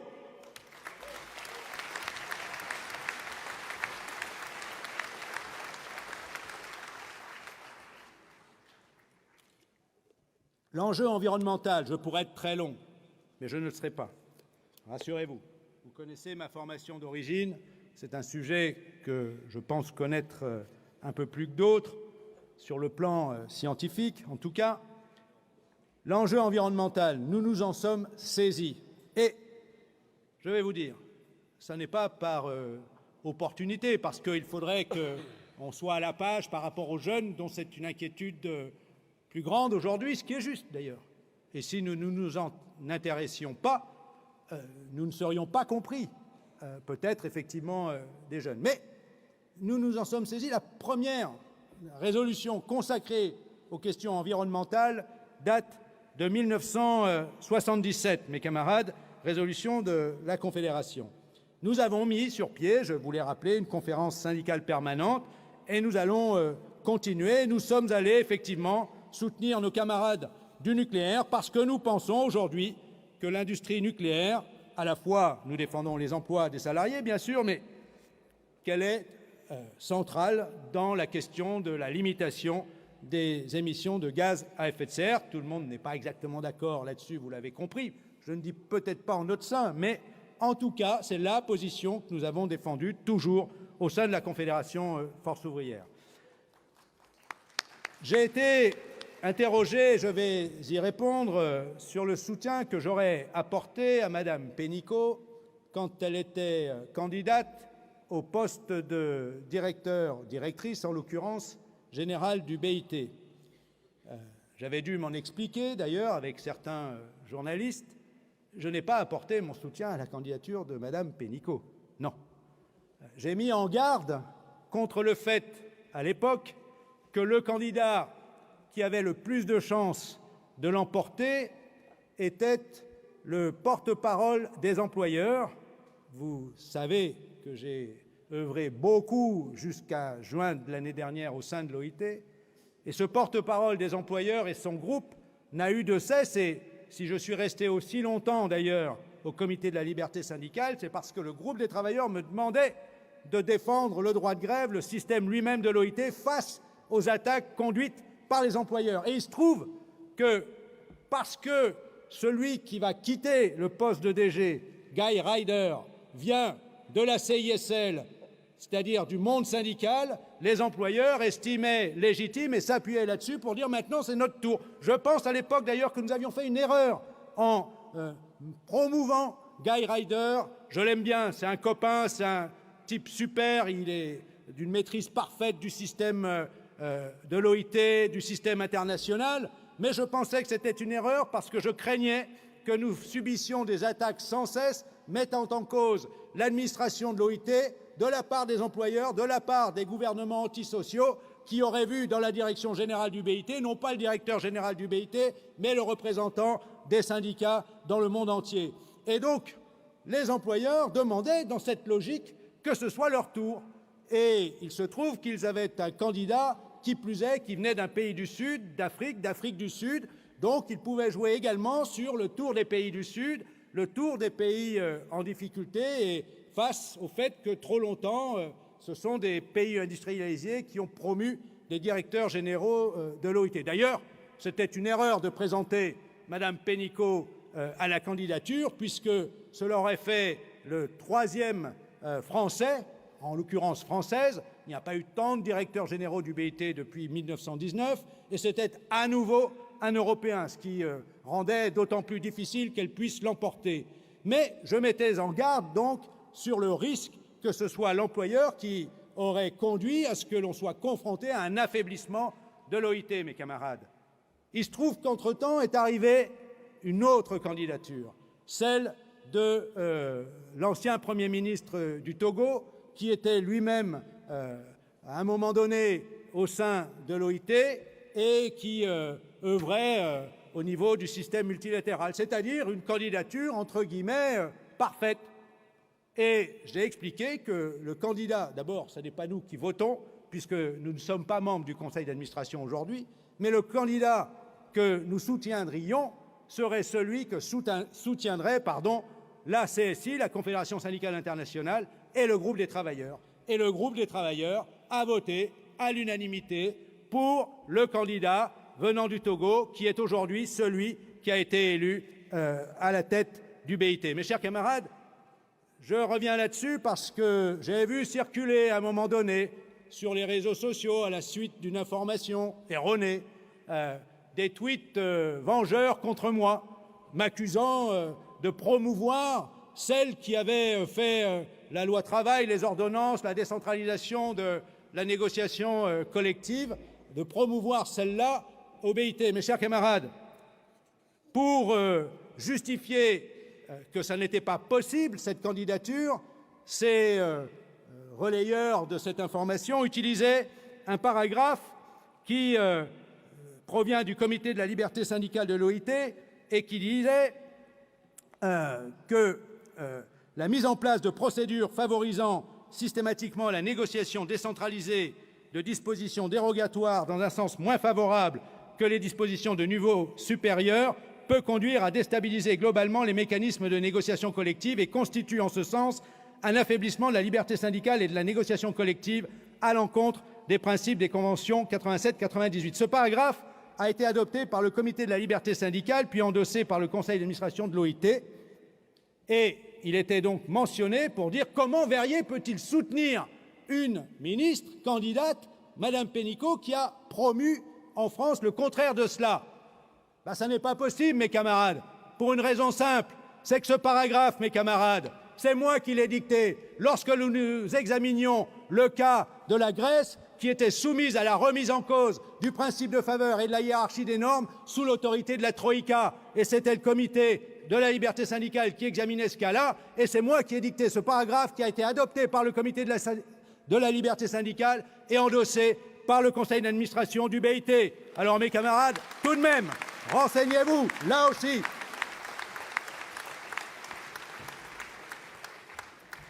J'en viens à l'enjeu du développement. Nous sommes souvent interrogés sur le nombre de nos adhérents. Et je réponds chaque fois, on déclare 500 000. Les estimations les plus pessimistes nous disent 300 000. Donc on est entre les deux. Et somme toute, c'est déjà pas mal. Chers camarades, je vous alerte quand même. On est à 350 000 cartes à peu près placées ces années passées.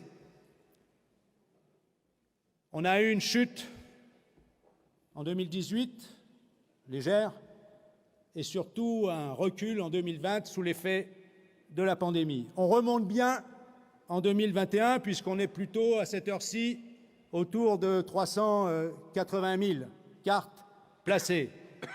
Chers camarades, les cartes placées, ce n'est même pas le nombre de nos adhérents, parce que les cartes placées, c'est celles dont on a enlevé les cartes qui avaient été commandées et qui ont été déclarées comme pertes. Et les pertes, mes chers camarades, ce sont souvent des cartes qu'on a placées auprès d'adhérents, mais qui ne sont plus en capacité de payer la cotisation et que nos syndicats, évidemment, ne peuvent pas nous payer en cotisation et qui nous sont indiquées comme non pas étant retournées, puisqu'ils ne peuvent pas nous les retourner, puisqu'elles ne sont plus entre leurs mains.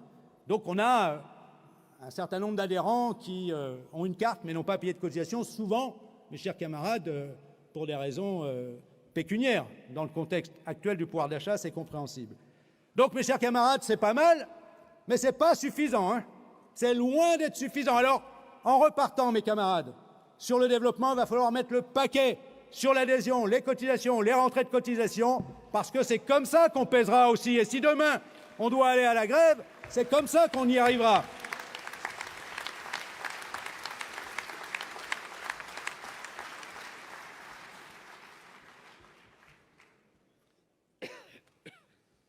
Les défis en termes de développement, l'adhésion, autour de soi, les collègues de travail, la famille, les amis. J'ai souvent dit qu'il faut que chacun de nos adhérents se fasse l'ambassadeur de Force ouvrière, qu'on ne soit pas timide. On n'ose pas dire qu'on est syndicaliste parce que souvent les syndicats n'ont pas forcément bonne presse, ils ne sont jamais contents, contre, ils appellent à la grève, ils bloquent, ils nous emmerdent. Mes chers camarades, mesurez la plénitude de votre engagement syndical, ce qu'il représente sur le plan social, sur le plan économique, ce qu'il représente, y compris d'un point de vue démocratique, et soyez-en fiers. Expliquez cela systématiquement à vos adhérents, qu'ils soient fiers d'être Force ouvrière, adhérents, responsables, délégués, secrétaires de le syndicat, et qu'ils s'en vantent autour d'eux pour convaincre plus largement à ce qu'on rejoigne et qu'on prenne part à l'activité syndicale. Mes chers camarades, il nous faut toucher les salariés éloignés, des TPE, des précaires, les stagiaires, les apprentis, les saisonniers à domicile, les demandeurs d'emploi, les salariés porteurs de handicap, on y travaille beaucoup, les intérimaires, les travailleurs de plateforme aujourd'hui. Et pour ça, mes chers camarades, il faut les cahiers revendicatifs, bien sûr. On n'attrape pas, comme on dit, les mouches avec du vinaigre. Les cahiers revendicatifs qui correspondent à leurs attentes. On vient, par exemple, de déposer, il y a quelques mois, un cahier revendicatif complet concernant la situation des saisonniers. C'est comme ça qu'on arrivera à se développer aussi chez les saisonniers. Et puis, il faut renforcer l'appui juridique. Tous les salariés isolés comptent beaucoup, évidemment, sur les appuis qu'on peut leur donner, les conseils. Et de ce point de vue, un camarade m'a soufflé une idée. On a des journées des référents, égalité et autres. Je pense qu'il serait peut-être une bonne idée de réunir une fois par an les camarades qui sont en charge des commissions juridiques des UD pour échanger les bonnes pratiques, les expériences et que chacun puisse s'inspirer de l'autre pour améliorer le fonctionnement de la commission juridique. On vous a mis sur vos tables un papier relatif à l'activité de notre association FO des consommateurs. Elle fait partie des moyens de développer à la fois l'association en tant que telle et évidemment de développer les adhésions à Force ouvrière. Nous avons lancé une semaine de l'adhésion syndicale. Il s'agissait de mobiliser nos équipes au mois de janvier dernier. Ça a bien marché, mes camarades. Je crois qu'il faut l'inscrire de manière pérenne et chaque année lancer cette semaine de l'adhésion syndicale. Elle a déjà le mérite de mobiliser nos équipes et elle nous permet de toucher des salariés que nous ne touchons pas habituellement pour leur expliquer, leur rappeler ce qu'est le syndicat, ce qu'ont été les conquêtes du syndicat, ce que sont les conquêtes aujourd'hui des syndicats, aussi petites soient-elles dans telle ou telle entreprise. C'est cela qu'il faut mettre en avant et les convaincre aussi de prendre part au débat, à l'activité, de manière libre au sein de Force ouvrière. Peut-être qu'il faudra aussi accentuer encore, ça a été mis en place, vous avez parlé de la formation syndicale, le centre de formation des militants syndicalistes a mis en place notamment un système de formation ponctuelle, rapide, par exemple sur les PAP à distance, ça marche bien, il faut continuer, il faut développer la formation, il faut renforcer le développement de nos UDR, de notre Union confédérale des retraités, parce que mes camarades, si on revendique que l'on maintienne la retraite, voire qu'on abaisse l'âge de la retraite à 60 ans, je compte quand même, et vous pourrez compter sur moi à cet égard, sur nos camarades retraités pour qu'ils continuent de militer et de nous aider au sein de nos UD. Donc, il faut qu'on les convainque de rester avec nous.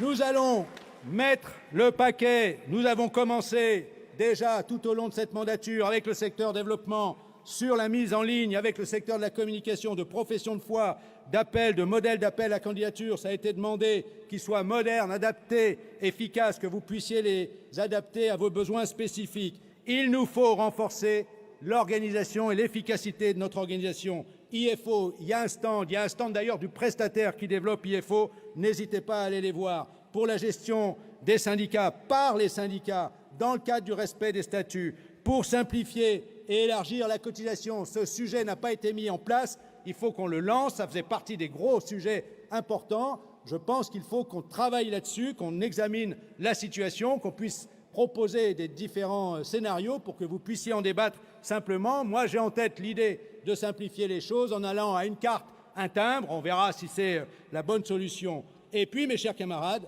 je l'ai dit, c'est le travail de la commission de contrôle sur la répartition, le suivi des moyens de l'organisation, renforcer, préserver notre implantation dans les unions départementales et les unions locales. Travailler à l'égalité entre les femmes et les hommes, y compris au sein du syndicat, bien évidemment, mes camarades. Et là-dessus, je me félicite qu'au cours de cette dernière mandature, on voit arriver des camarades militantes, non pas parce qu'elles sont femmes, mais parce qu'elles sont camarades militantes, à la tête de nos unions départementales et à la tête de nos fédérations, plus nombreuses qu'on n'en avait jamais eues.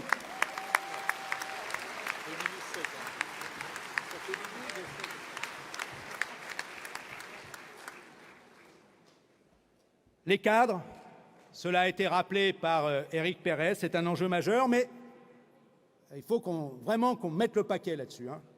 Mais mes camarades, je sais aussi qu'une des difficultés, ça a été évoqué par un de nos camarades à la CE, la dernière réunion de la CE, elle est cette fracture du salariat. Il est plus difficile aujourd'hui de réunir des camarades, des salariés qui sont précaires, femmes à temps partiel au SMIC, avec des camarades qui sont employés en CDI, des techniciens, des cadres qui ont un emploi plutôt stable et plus correctement rémunérés. Les préoccupations du jour immédiates ne sont pas les mêmes. Ça fait partie des difficultés, cette situation d'inégalité, y compris au sein du salariat. Les jeunes, je l'ai dit, il faut travailler.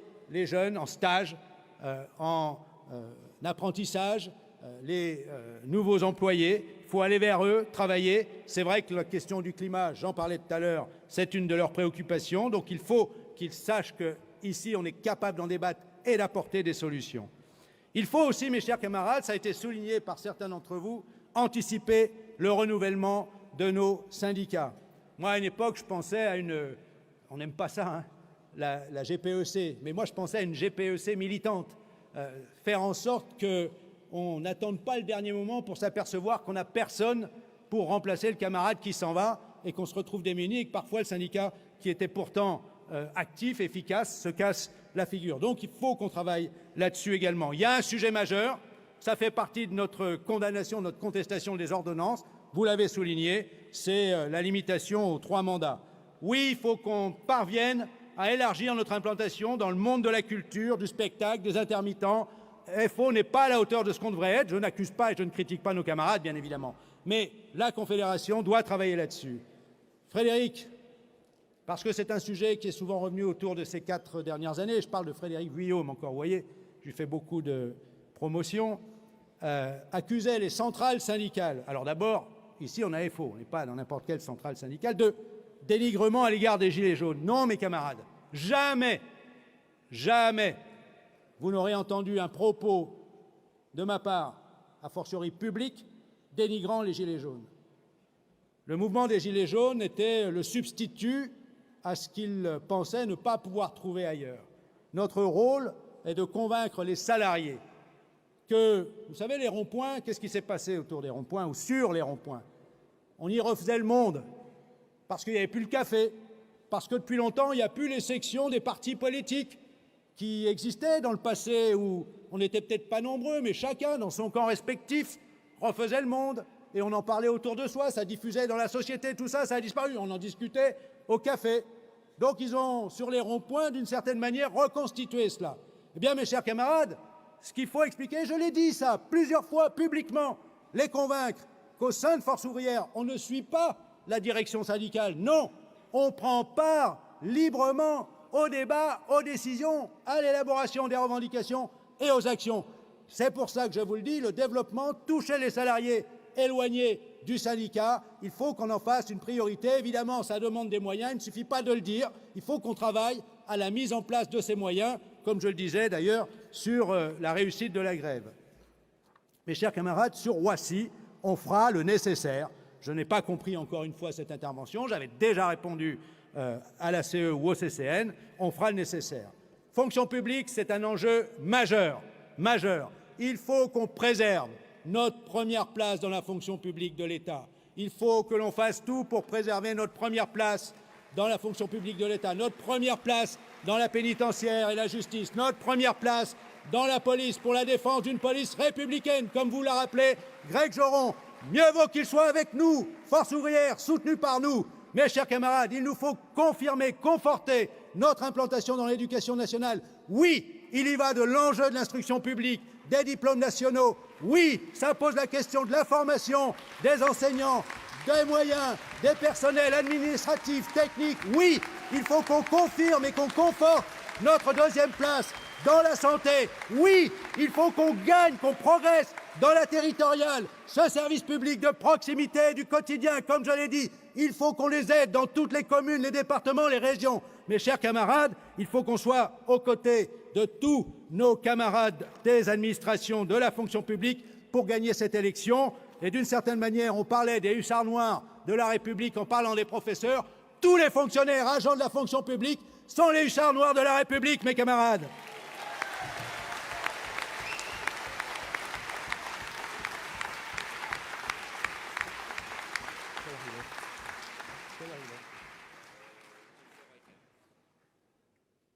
Mes chers camarades, vous allez débattre des résolutions. Je n'ai pas à interférer, mais oui, je vous y invite, il faut identifier, s'accorder, indiquer l'idéal poursuivi, toujours donner l'espoir, toujours donner l'espoir. Mais oui, il ne faut pas négliger le réel, l'œuvre revendicatrice quotidienne, au risque de ne pas être compris des salariés confrontés aux difficultés du quotidien aux fins de mois. N'ayez pas peur de vous exprimer, de faire valoir votre propre point de vue, et trouver l'accord entre vous. Je tiens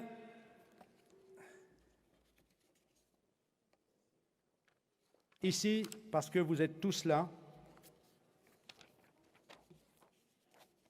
j'ai entendu qu'on ne connaissait pas Frédéric Souillot. À l'époque, j'ai entendu qu'on ne me connaissait pas non plus.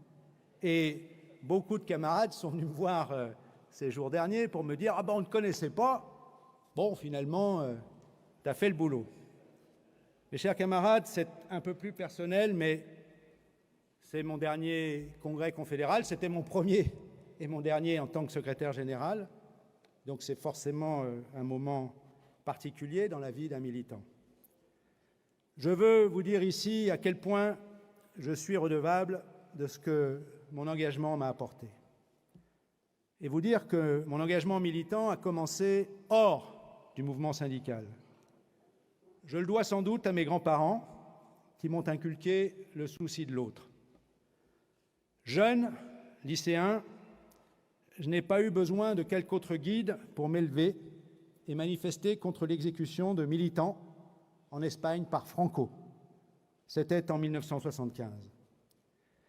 En 1976, puis 1977, au lycée, je prenais part au comité de grève, certains vont comprendre de quoi je parle, contre la réforme Haby, qui instaurait le collège unique en supprimant les filières existantes, contre la loi Germer, qui voulait instaurer la liberté des chefs d'établissement de choisir leur équipe, et amorcer un pas supplémentaire avec les lois Debré en faveur de l'enseignement privé au détriment du public. Et à l'époque, alors je comprenais peut-être moins bien, mais ce qui était en jeu était aussi une réforme dite de Alice Saunier-Sété qui inscrivait la soumission de l'enseignement universitaire aux besoins de l'économie, qui amorçait en tout cas. J'étais aussi attentif au débat relatif à la construction de la centrale nucléaire Superphénix à Crémalville, qui donna lieu à des manifestations où un des manifestants trouva la mort. Je n'y étais pas moi-même. J'étais plutôt anti-nucléaire à l'époque, par souci de l'environnement. Mais on ne parlait pas encore du réchauffement climatique et de la nécessité d'une énergie réduisant les émissions de gaz à effet de serre. Et je n'étais pas encore à la météo. Nous étions encore sous le régime de la guerre froide, de la domination d'un stalinisme d'autant plus totalitaire qu'il était finissant. Je relayais, autour de moi, les pétitions en solidarité des militants de la Charte 77 en Tchécoslovaquie, dont Václav Havel, du KOR, Comité de défense des ouvriers en Pologne, avec Jacek Kuron, prémisse de la grève des chantiers navals à Gdansk, et de la constitution de Solidarność en Pologne en 1980. Je fus d'ailleurs étudiant des manifestations à Paris contre l'instauration de l'état-siège en décembre 1981 et l'interdiction de Solidarność. Cette période était aussi celle qui nous mobilisait contre les dictatures en Amérique latine, au Chili avec Pinochet, en Argentine avec Videla et contre l'apartheid en Afrique du Sud. Dans les mêmes moments, je faisais signer une pétition par mes camarades de classe contre les condamnations de manifestants sidérurgistes en 1979, sous le régime d'une loi qu'on appelait déjà anti-casseurs, adoptée en 1970 à la suite des mouvements de 1968. Comme quoi, mes camarades, on ne se refait pas. C'est ainsi qu'une fois titularisé dans mon emploi, ce que l'on appelait encore la météorologie nationale, je me suis syndiqué, et sans hésiter, au syndicat national FO, des ingénieurs et techniciens de la météo. En rentrant chez moi, j'étais très fier parce que le secrétaire du syndicat m'avait proposé de m'occuper de la revue mensuelle du syndicat. Après une grande grève en 1989 à la météo, dont je fus un des leaders, comme on dit, on m'a sollicité pour militer au sein de la Fédération de l'équipement des transports et des services, la FEETS aujourd'hui. J'ai à ce moment aussi pris en charge la représentation FO au sein du comité exécutif de la Fédération internationale des transports. Vous connaissez la suite. Élu secrétaire confédéral en 2004 et occupant la fonction de secrétaire confédéral pour le secteur international et Europe, j'ai porté la voix de FO contre la directive service, contre le projet de directive temps de travail qui remettait en cause la limitation de la semaine à 48 heures, pour la révision des modalités de la construction européenne, contre le projet de traité instituant une constitution pour l'Europe. J'ai bataillé tout autour de la planète au moment de la constitution de la Confédération syndicale internationale, lorsque la CISL, la Confédération internationale des syndicats libres, dont nous étions encore membres, a absorbé la CMT, la Confédération mondiale du travail, issue de la Confédération internationale des syndicats chrétiens, et a permis à cette occasion en France l'entrée de la CGT. J'ai bataillé donc tout autour de la planète pour que les principes du syndicalisme libre demeurent la boussole du mouvement syndical international. Ce combat doit et continuera de devoir sans cesse être mené. Et j'en suis particulièrement fier, heureux. J'ai milité longtemps au sein de l'OIT, aux côtés de Marc Blondel, qui m'a alors beaucoup appris, puis en prenant son relais au sein du conseil d'administration de l'OIT. La CSI, la Confédération syndicale internationale, et le groupe des travailleurs m'ont confié le soin d'être leur porte-parole et, à ce titre, le vice-président du comité de la liberté syndicale. Ce mandat m'a été renouvelé malgré l'opposition de la CGT, de la CFDT et du groupe international à l'OIT des employeurs à certains moments. On a les ennemis que l'on mérite. Quand il a fallu, à partir d'une grave crise en 2012, défendre à la fois le droit de grève et le système de contrôle et de supervision de l'application des normes internationales du travail que voulaient affaiblir les employeurs et certains gouvernements. Ce fut aussi le moment où la CSI me confia en 2015 la responsabilité d'être le porte-parole des travailleurs au sein d'une commission, la commission de l'application des normes. C'est aussi le moment où j'ai eu à porter la parole des travailleurs pour négocier avec les employeurs et les gouvernements l'élaboration d'un protocole additionnel à la Convention 29 contre le travail forcé. En 1930, elle avait été adoptée, et à l'époque, c'était Léon Jouot qui portait la parole des travailleurs pour cette convention. Ma fierté est d'avoir réussi à son adoption à la quasi-unanimité de la Conférence internationale du travail lors de l'Assemblée plénière au Palais des Nations à Genève, après 2 années de longues et difficiles discussions, négociations, menées un peu partout, à Genève, à Bruxelles, à Vienne, à New York. Tout au long de mon parcours militant, j'ai rencontré des camarades et militants de divers horizons politiques. Plutôt à gauche, bien à gauche quand j'étais lycéen, puis étudiant. Le spectre s'est élargi quand j'ai milité au sein de FO. Des camarades se réclamant d'un engagement révolutionnaire, trotskiste ou anarchiste, des socialistes, des radicaux de gauche à l'époque et de droite, des chrétiens démocrates, des gaullistes plus ou moins sociaux, des camarades se réclamant, pas toujours de façon discrète d'ailleurs, de telle ou telle obédience philosophique, en France comme dans d'autres pays, avec les nuances liées aux histoires respectives.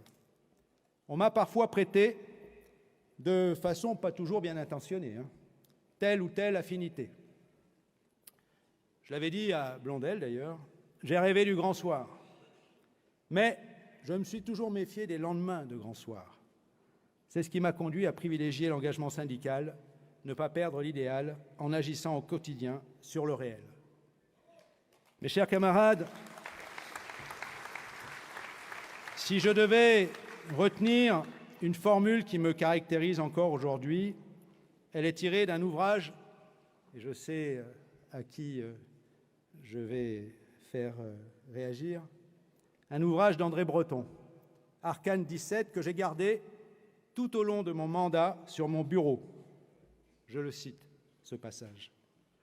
Le drapeau rouge, tout pur de marques et d'insignes, je retrouverai toujours pour lui l'œil que j'ai pu avoir à 17 ans, quand au cours d'une manifestation populaire, je l'ai vu se déployer par milliers dans le ciel bas du pré Saint-Gervais. Et pourtant, je sens que par raison, je n'y puis rien. Je continuerai à frémir plus encore à l'évocation du moment où cette mer flamboyante, par places peu nombreuses et bien circonscrites, s'est trouée de l'envol de drapeaux noirs. Et je n'oublierai jamais la détente, l'exaltation et la fierté que me causa, parmi tant de monuments funéraires, la découverte d'une simple table de granit gravée en capitale rouge de la superbe devise « Ni Dieu, ni maître ». Chers camarades,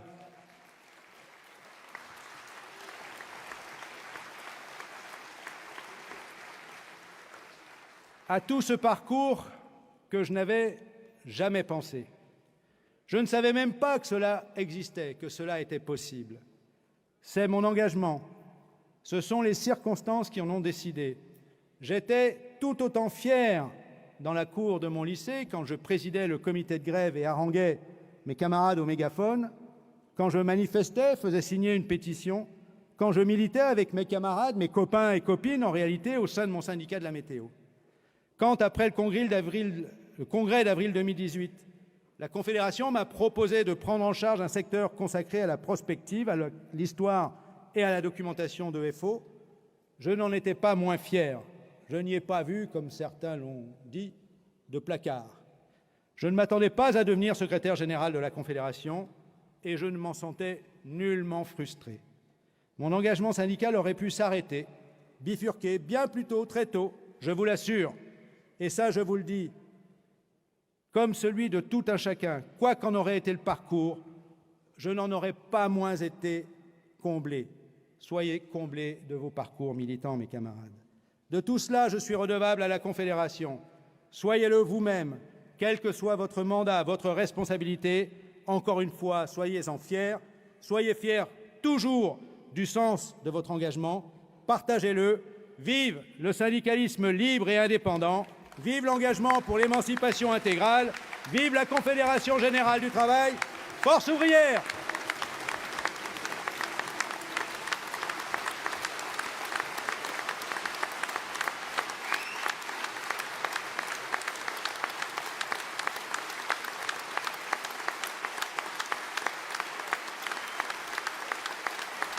Mes chers camarades,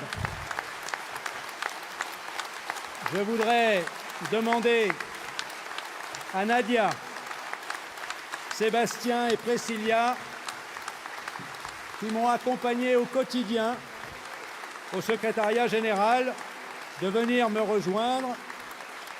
Priscilla, certains d'entre vous l'ont vu à l'occasion de mes déplacements, mais Nadia, que vous avez souvent au téléphone, qui est la plus attentionnée de nos secrétaires, et Sébastien, dont je vous ai dit que quand je lui demandais une note encore hier, je l'ai aussitôt.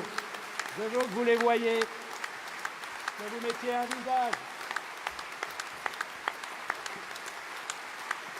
Voilà, les camarades.